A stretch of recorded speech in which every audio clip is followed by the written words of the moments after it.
మల్లారెడ్డి యూనివర్సిటీకి సంబంధించిన పలు ఇంజనీరింగ్ కళాశాలలో సీట్ల పెంపకం పేరుతో గత 2 నెలల క్రితమే అడ్వాన్స్గా మేనేజ్మెంట్ సీట్లు దాదాపు 10 నుంచి 14 లక్షల రూపాయలు అమ్ముకొని తీరా సీట్లు ఇవ్వకుండా ప్రభుత్వం పెంచట్లేదని చేతులెత్తేసిన సందర్భంలో విద్యార్థులకు న్యాయం చేయాలని విద్యార్థుల తల్లిదండ్రులు మరియు బీజేవైఎం నాయకులతో కలిసి ఇంజనీరింగ్ కళాశాలలో ఆందోళన చేయడం జరిగింది. దీంతో వెంటనే దిగివచ్చిన యాజమాన్యం వారం రోజుల్లోపు విద్యార్థుల సమస్యను పరిష్కరిస్తామని హామీ ఇవ్వడం జరిగింది. పరిష్కరించని ఎడల కాలేజీలలో ఆందోళనను తీవ్రతరం చేస్తామని కళాశాల యాజమాన్యం ఈ సందర్భంగా వారు హెచ్చరించడం జరిగింది.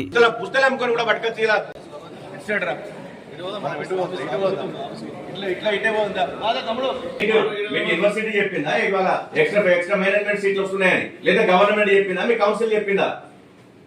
ఎవరు చెప్పినా ఇవాళ మీరు అంతమంది పేరెంట్స్ దగ్గర ఫీజులు వసూలు చేసిండు. 3 కాలేజ్ మొత్తం ఎవరు చెప్పినా వసూలు చేసిలా? మీరు రమ్మని, మీ చైర్మన్ సార్ రమ్మని చెప్పి మాట్లాడతా. మేము తమాషాలు అయిపోయినాయి. మొత్తం ఇంజనీరింగ్ అంటే ఒక వ్యాపారం లెక్క అయిపోయినాయి. ఇవి చదువు చెప్పే సంస్థల లెక్క లేవు. ఇవి ఇలా ఒక దందా లెక్క, ఒక మాఫియా అయిపోయింది. వాళ్ళ ఇంజనీరింగ్ కాలేజ్ ఒక మాఫియాలకు అడ్డ అయిపోయింది. ఇవాళ ఒక వ్యాపార సంస్థలు అయిపోయినాయి. ఇందుకోసమా ఇవాళ ఈయన ఇన్ని సంస్థలు పెట్టుకునేది? వ్యాపార సంస్థలా లేకపోతే చదువు చెప్పే సంస్థలా ఇవి?